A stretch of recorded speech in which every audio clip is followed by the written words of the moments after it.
Assalamualaikum warahmatullahi wabarakatuh. Selamat siang teman-teman. Perkenalkan, nama saya Tintin Fatima. Saya adalah seorang guru fisika. Hari ini kita akan belajar tentang pengantar ilmu fisika untuk kelas 10 SMA. Jadi untuk teman-teman yang ingin belajar tentang fisika, mangga siapkan catatannya. Yang pentingnya dicatat, ya nggak pentingnya nggak usah dicatat, cukup diingat saja. Oke, kita mulai. Sekarang kita akan mulai pembelajaran kali ini, dimana kita akan terlebih dahulu mengetahui apa saja yang akan kita pelajari selama satu semester ke depan, dimana nanti kita akan belajar hakikat fisika. Fisika ini untuk apa sih sebetulnya ya? Kemudian nanti dalam fisika pemanfaatannya apa saja. Intinya tujuan dari pembelajaran pada bab pertama ini adalah kita sadar bahwa fisika ini memiliki peranan dalam kehidupan kita. Jadi kita mengetahui fisika di lingkungan kita itu ada apa saja. Kemudian masuk ke yang kedua tentang besaran dan pengukuran, di mana bab kedua dan ketiga ini temenan ya. Jadi masih saling berkaitan. Nanti kita akan ketemu dengan besaran sebagai besaran pokok dan besaran turunan. Kemudian besaran sebagai besaran skalar dan vektor. Kemudian dalam pengukurannya nanti bagaimana caranya menggunakan alat ukur yang baik, membaca hasil pengukuran ya, dan lain-lain.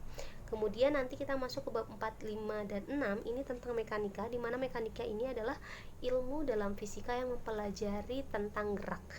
Nah, mempelajari tentang gerak ini ada dua, ada yang namanya kinematika, ada yang namanya dinamika. Di mana kinematika ini kita tidak membahas tentang penyebab benda bergerak. Sementara pada dinamika dijelaskan atau dibahas juga tentang penyebab benda bergerak. Kenapa? Karena adanya gaya. Jadi untuk gaya itu nanti akan dibahas di semester 2. Sementara yang sekarang kita hanya mengetahui biasanya nanti jaraknya berapa, perpindahannya, kemudian kelajuan, kecepatan, percepatan, dan lain-lain. Oke, kita akan masuk ke bab pertama. Bab pertama ini adalah tentang hakikat fisika, di mana sebetulnya kita sudah sering mendengar atau beberapa kali mendengar tentang fisika. Kalau di SMP itu dipelajari dalam ilmu pengetahuan alam, di mana dalam ilmu pengetahuan alam ini mempelajari 3 hal secara garis besarnya, yaitu tentang biologi, fisika, dan kimia.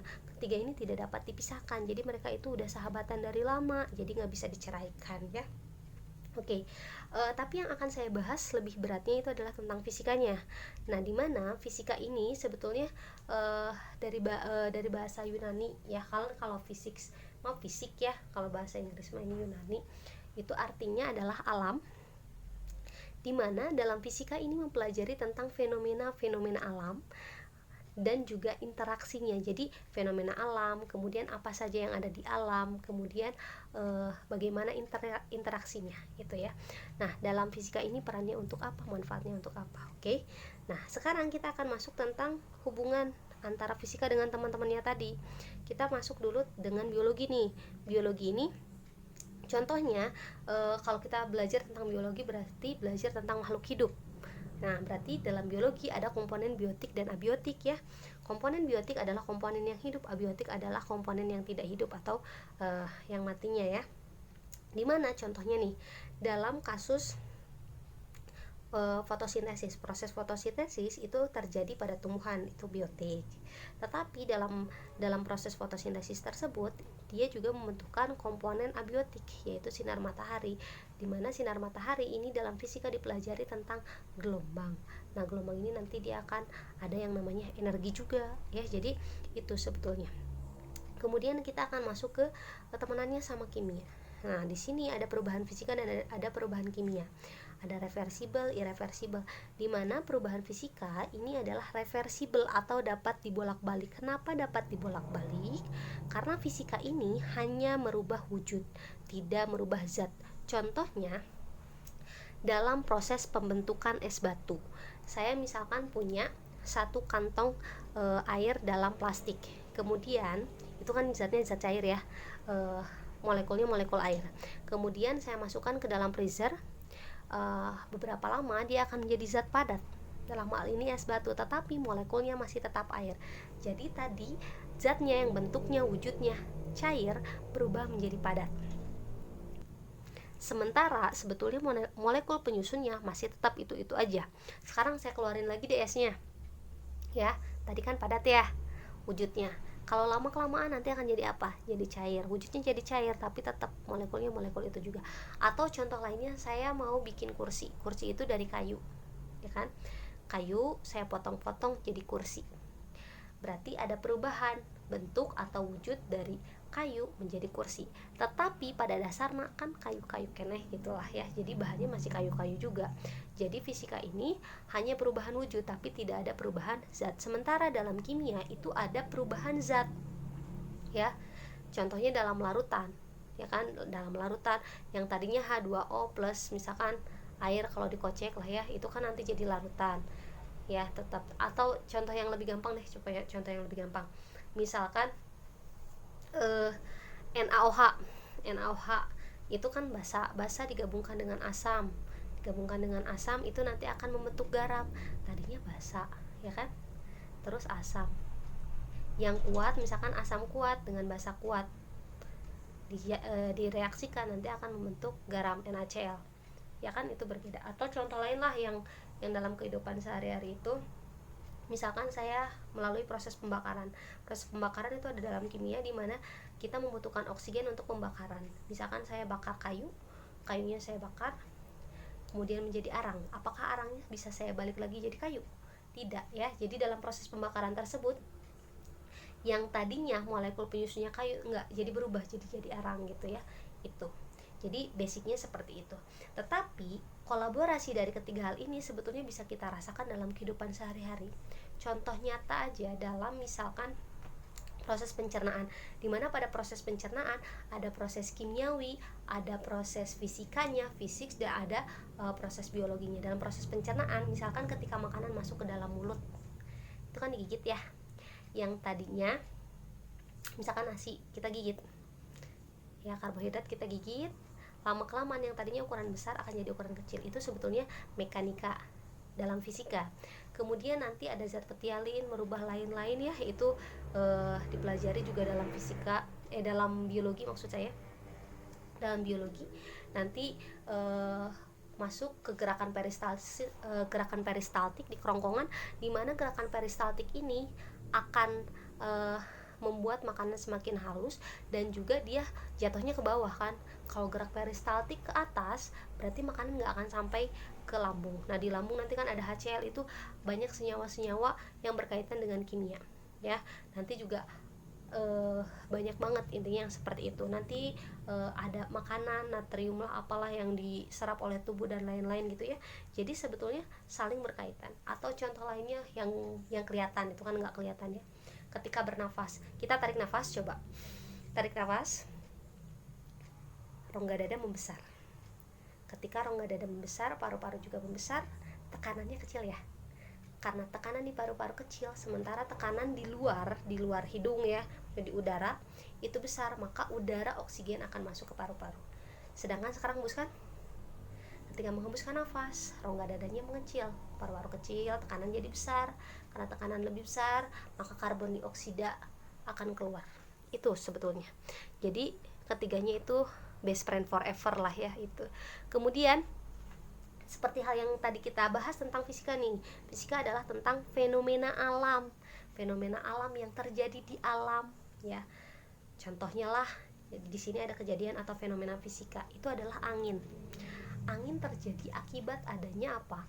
Akibat adanya perbedaan tekanan, di mana nanti yang tekanannya rendah, tekanannya tinggi akan bergerak ke yang tekanannya rendah. Itu ya, jadi itu sebetulnya. Di samping itu juga ada yang namanya rotasi bumi, ataupun misalkan saya punya pulpen jatuh ke bawah. Kenapa bisa jatuh ke bawah? Karena ada gravitasi. Coba bayangkan ketika tidak ada gravitasi. Atau contoh lain, ketika kita berdiri. Kenapa kita bisa berdiri? Kenapa kita bisa berjalan tanpa diserudut? Why? What happened? Ya kenapa? Pasti ada sesuatu. Nah, itu kenapa kita bisa berjalan dengan baik dan tidak jatuh, itu karena adanya gesekan. Di samping itu juga karena ada gravitasi ya, dan lain-lain. Oke? Itu mungkin contohnya. Sekarang kita akan berlanjut tentang hakikat fisika sebagai ilmu pengetahuan alam dan lain-lain. Oke, hakikat fisika ini ada 3 sebetulnya: a body of knowledge, gaya kan, a way of thinking, sama a way of a way of investigation. Allah, salah itulah pokoknya ya. Jadi intinya fisika ini adalah berupa produk, di mana dia nanti akan menghasilkan sebuah produk berupa hukum, rumus, model dan lain-lain. Jadi hukum-hukum yang ada itu sebetulnya akibat adanya sikap dan proses. Jadi di sini ketiganya itu saling berkaitan, di mana ada sikap seorang yang misalkan sebetulnya ini tentang kepenelitian ya, kita harus memiliki rasa ingin tahu yang tinggi, kemudian teliti, objektif dan lain-lain ya. Dan yang terakhir adalah proses, di mana proses untuk mencapai produk tadi itu diperoleh melalui yang namanya metode ilmiah, dengan proses kerja ilmiah, bagaimana caranya kan harus secara sistematis dan lain-lain. Jadi hakikat fisika ini adalah secara keseluruhan itu dibangun berdasarkan sikap, proses, dan nanti akan menghasilkan sebuah produk.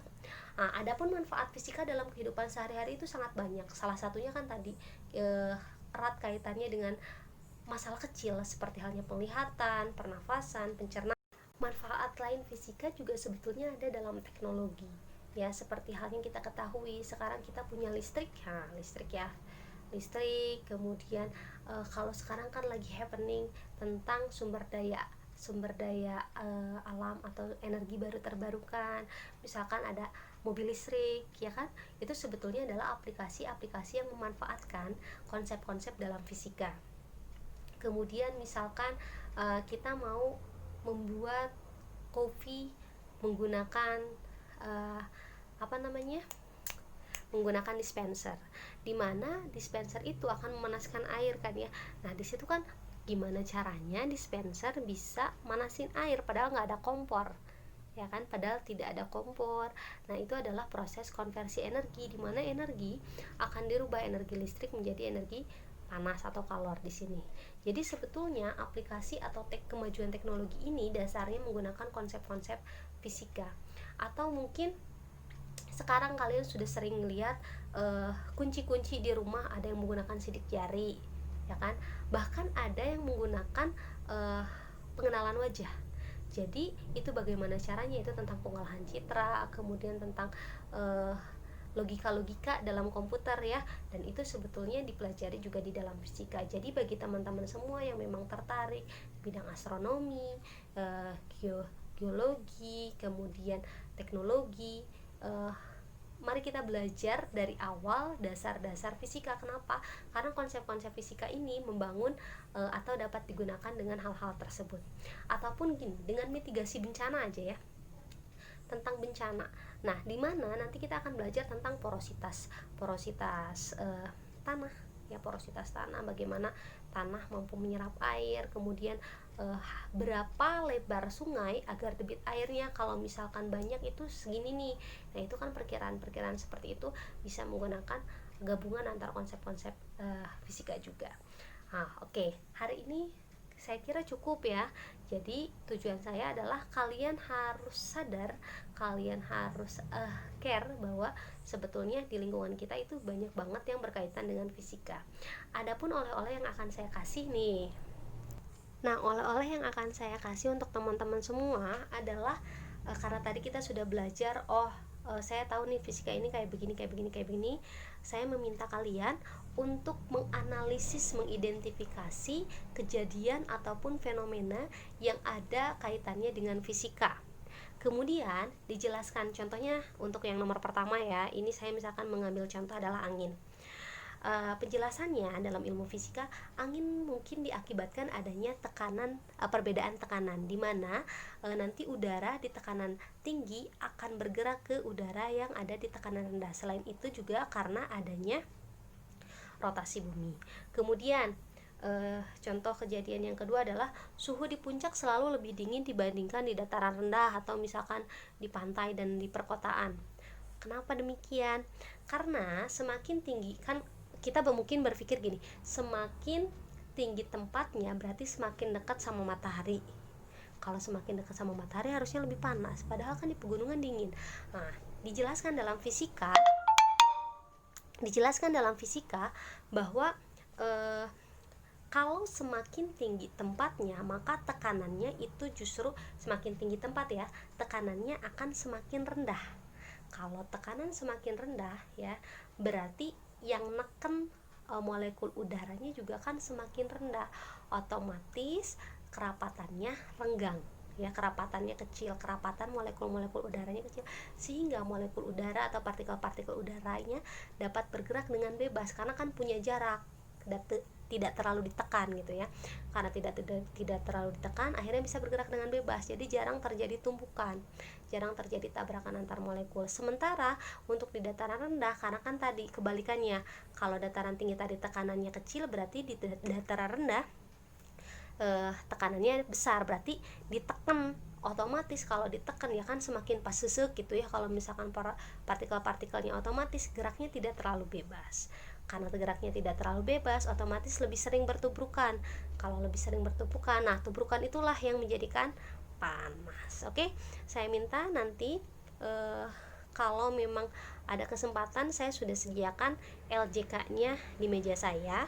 Tetapi kalau misalkan belum, kalian boleh gunakan kertas ya, ataupun LJK ataupun apapun itu, 10 aja, nggak usah banyak-banyak ya, bebas. Penjelasannya boleh kalian search tapi menggunakan bahasa sendiri, jadi tidak duplicate ya. Jadi apa yang kalian pahami silahkan kalian tulis, yang nggak paham nggak usah ditulis, karena kan saya ingin kalian itu betul-betul menulis apa yang kalian pahami. Oke, hari ini cukup sekian, mudah-mudahan ada manfaatnya, dan saya berharap teman-teman semua juga akan lebih menyukai, akan lebih sadar bahwa fisika itu sebetulnya menyenangkan, jangan dibawa pusing, harus dinikmatin, fisika itu asik kok. Jadi sampai ketemu lagi minggu depan. Assalamualaikum warahmatullahi wabarakatuh. Last night you were in my room, and now my bedsheets smell like you. Every day discovering something brand new.